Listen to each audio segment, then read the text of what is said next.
آج میرے سامنے پیالے میں دمشق کا ٹھنڈا اور میٹھا پانی رکھا ہے، لیکن کوئی میرے دل سے پوچھیں اس پانی کا زمزم کے تیکھے نمکیات ملے پانی سے کوئی مقابلہ ہی نہیں۔ خانہ کعبہ کے صحن میں زمین سے ابلتا ہوا زمزم کا پانی مجھ جیسے غلام چلوؤں سے پیا کرتے تھے۔ ایسا کیوں تھا؟ کیا سیر تھا مکے کی فضا میں؟ ایک غیر زی زرع وادی میں سورج کی حدت سے تپتا ہوا یہ شہر، نہ کوئی درخت، نہ سبزہ، نہ پرندہ، نہ تتلیاں، فطرت کی چھوٹی چھوٹی توجہ سے بھی محروم یہ نگری۔ کیا بات تھی اس میں کہ سب کے دلوں میں گھر کر رکھا تھا، ذہنوں پر کچھ اس طرح قبضہ کر رکھا تھا اس شہر نے کہ ہر دل کی دھڑکن بنا ہوا تھا۔ اس کا صرف ایک ہی جواب تھا، نہایت واضح اور مختصر۔ خانہ کعبہ کے سیاہ مکعب نما عمارت جو ایک آسمانی نگینے کی طرح اس ریگ زار کا زیور بنی ہوئی تھی، اس کی سائے میں 100 کھجوروں کے سایوں کا سرور تھا۔ یوں کہیے کہ یہ کرۂ ارض کا سب سے خوشگوار نگلستان تھا۔ جاہلیت کے دور میں بھی یہ امن کا گہوارہ تھا۔ کسی کو یہاں تلوار اٹھانے کی اجازت نہیں تھی، کوئی اپنے دشمن پر بھی ہاتھ نہیں اٹھا سکتا تھا۔ کوئی جھگڑا، کوئی فساد، کوئی تنازع، کوئی جنگ خانہ کعبہ کے حدود نہیں لائی جا سکتی تھی۔ خانہ کعبہ اللہ کا گھر حضرت ابراہیم علیہ السلام نے تعمیر کیا تھا، صرف ایک اللہ وحدہ لا شریک کی عبادت کے لیے۔ لیکن پھر انسانی ذہنوں میں کچھ ایسے خلفشار پیدا ہوا کہ یہ عظیم عبادت گاہ لکڑیوں سے بنائے ہوئے بتوں کا گودام بن گئی۔ ان بتوں کو عرب اپنے خداؤں کا درجہ دیتے تھے، یعنی پہلے تو اس قادر مطلق کا تصور گم ہوا، پھر اس کی جگہ بتوں نے لے لی، اور پھر ایک نہیں سینکڑوں خداؤں کا تصور ابھرا، اور پھر وحدانیت الہی کی یہ قدیم علامت 360 بتوں کا مسکن بن گئی، جو بیچے جاتے تھے، خریدے جاتے تھے، اور ہر خرید و فروخت پر منافع کمایا جاتا تھا۔ کوئی دن کے خدا تھے، کوئی رات کے، کوئی معذوروں کے خدا تھے، کوئی صحت مندوں کے، خوش نصیبی کے خدا الگ، سفر کے الگ، اور سب کے سب دین میں منفعت کے لیے۔ ابدی و بہبود اور اخروی بہتری کا کوئی عنصر ان کی عبادت میں شامل نہیں تھا۔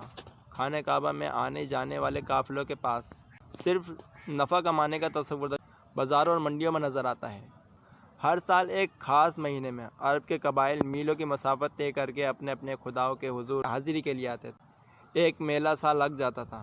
شام کے تاجر، یمن کے سمندری تجارت کرنے والے تاجر، فارس کے تاجر، اور دور دراز مقامات سے آئے ہوئے غلاموں کی خرید و فروخت کرنے والے تاجر سبھی یہاں جمع ہوتے تھے۔ اس میلے میں سونا، چاندی، کپڑے، خوشبوئیں بھی فروخت ہوتی تھیں، غلام بھی اور خدا بھی۔ اسے دیکھو، وہ کہتا ہے کہ وہ خدا سے باتیں کرتا ہے۔ ابو جہل کی آواز نے ہم غلاموں کو چکا دیا۔ اس کا غلام آواز سنتے ہی ہڑ بڑھا کر اٹھ کھڑا ہوا، مگر ابو جہل کا فکر جلد ہی قہقہوں میں ڈوب گیا، اور اس کا غلام دوبارہ بیٹھ گیا۔ پیغمبر صاحب صلی اللہ علیہ وسلم آج ہمیں پانی پر چل کر کیوں نہیں دکھاتے؟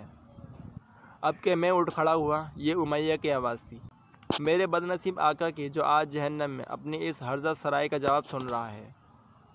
پھر میں نے انہیں دیکھا، محمد صلی اللہ علیہ وسلم بن عبداللہ کو، ہمیشہ کی طرح تنہا، نظر پہاڑوں کی سمت، جہاں لوگ کہتے تھے کہ ایک فرشتے نے ان سے بات کی تھی۔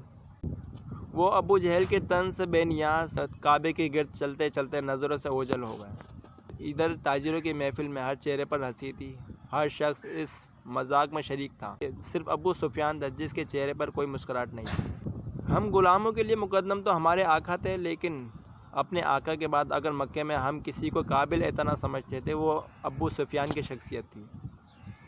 اس کی اور ہماری کہانی ایک دوسرے سے ایسی ہی منسلک ہے جیسے شکار اور شکاری کی۔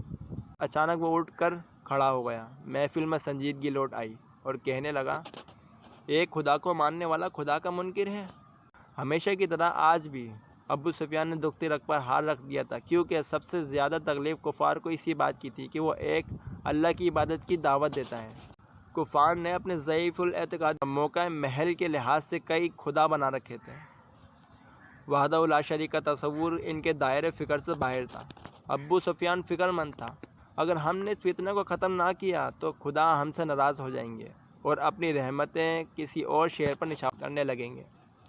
ابو لہب، تم اس کے چچا ہو، یہ تم قریبی رشتہ داروں کی ذمہ داری کے ساتھ ذرائع راست پر لاؤ۔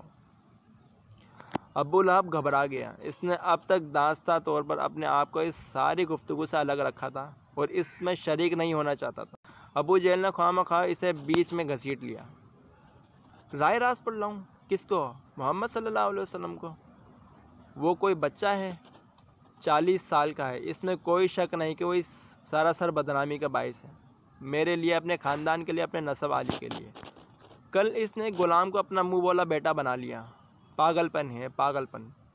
جو کوئی اس سے کچھ مانگتا ہے اٹھا کر اس کے حوالے کر دیتا ہے، سراسر دیوانگی ہے۔ جہاں بھر کے چوروں اچکوں مقروضوں کو کھانا کھلاتا ہے، جب دیکھو اس کے دروازے پر 10-12 جمع رہتے ہیں۔ شاید ہی کوئی ہو جو اس کے گھر سے کوئی بھیڑ یا بکری یا کچھ اور لے کر نہ جائے۔ ہم کیا کر سکتے ہیں؟ ابن الشام میرا بھتیجا پاگل ہو گیا ہے، بالکل پاگل۔ ابو لہب باتیں بھی کرتا جاتا تھا اور لوگوں کے چہرے بھی دیکھتا جاتا تھا، اس امید پر کہ شاید ان میں سے کوئی بول پڑے اور اس معاملے کو سلجھانے میں مدد دے جو وہ خود سلجھا نہیں پا رہا تھا اور جو شاید سلجھایا ہی نہیں جا سکتا تھا۔ پیغمبری کا دعویٰ کیسی انہونی بات ہے۔ گھبراہٹ میں اس نے سفیان کا بازو تھام لیا۔ ابو سفیان، تم ہی بتاؤ، ایک جوان شخص، مضبوط، توانا، خوبصورت، سر کا ایک بال سفید نہیں، ایک رئیس عورت کا خاوند، خود عالی نسب، وہ مکے میں جو چاہے کر سکتا ہے، مگر کرتا کیا ہے؟ اپنے گھر کا آرام دہ بستر چھوڑ کر پہاڑوں کے غاروں میں بیٹھا سردی سے ٹھٹرتا رہتا ہے۔ محض اس وہم پر فرشتہ اس سے بات کرتا ہے، یہ فرشتہ اس کی جان کا روگ بن گیا ہے۔ ابو لہب تھک ہار کر بیٹھ گیا۔ اس کے دوست بھی کچھ پریشان، کچھ شرمندہ سے لگ رہے تھے۔ خاندان میں پاگل پن کا واقعہ ہر ایک کے لیے تشویشناک ہوتا ہے، کیونکہ ایسے معاملے میں کوئی کچھ نہیں کر سکتا اور نہ ہی کوئی مشورہ دے سکتا ہے، صرف دعا کی جا سکتی ہے۔